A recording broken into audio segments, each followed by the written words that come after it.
My name is Jill, and I'm going to be talking about 3 foods that survive and thrive in my Florida garden, and I'm in zone 10A, and these are good for zones 9, 10, and maybe more. Number 1 is cassava or tapioca. It loves the heat so much, and it grows the best in hot, sunny, tropical weather. It handles poor soil. Mine is super sandy. It doesn't need rich soil. It tolerates Florida's sandy conditions, and wherever you are, if you have sandy soil, this is good for you. It is drought resistant, so you don't have to keep watering it after it gets a start. It'll just keep growing. It needs very little care. They produce a lot of starchy roots and a lot of leaves, which are also edible. And these must be cooked properly, the leaves and the roots, because they could be poisonous. You can plant it in the late spring or early summer. I planted my new ones in, I forgot if it was March or April. And what I did is I already had one, so I took cuttings from it and planted those, and they all survived. Well, some of them didn't start growing, but I might have put them in upside down. I'm gonna do another video on how to care for cassava.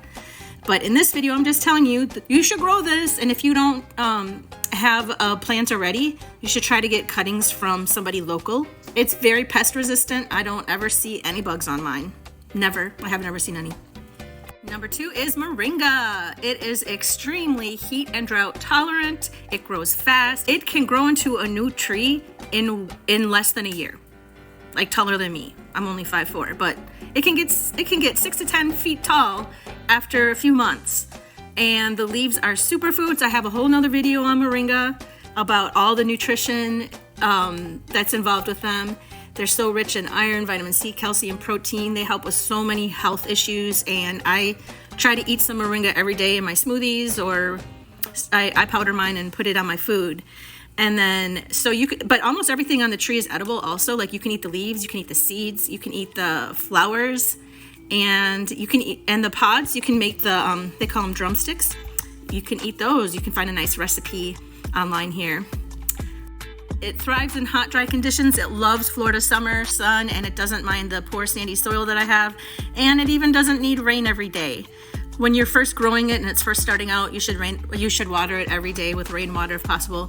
And then after that, it's going to survive, even if you do once a week or even more than that. And then over the winter, it usually loses its leaves, and you might think it's dead, but then when spring comes around, you'll see little leaves, little tiny branches and leaves popping out, and it's ready for the summer.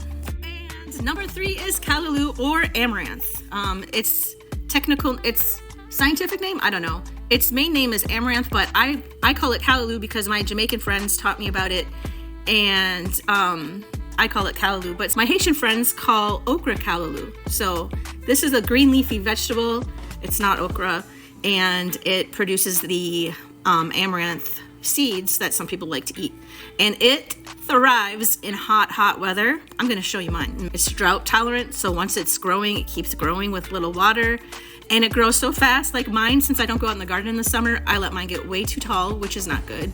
But you can start harvesting leaves from it in 30 to 45 days. It's packed with iron, calcium, and protein. I'm going to do a whole nother video on callaloo, and I like it. It's like better than spinach to me. Like, spinach has kind of a weird flavor to it, but this is very mild, and there's a lot of ways you can prepare the leaves and the stems. You might have to peel the stems off a little, but I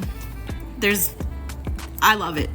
And in every time it gets too big, it starts seeding. So I pull these seeds off and I throw it around in my yard, and I never have to plant it. It just shows up the next spring or throughout the summer.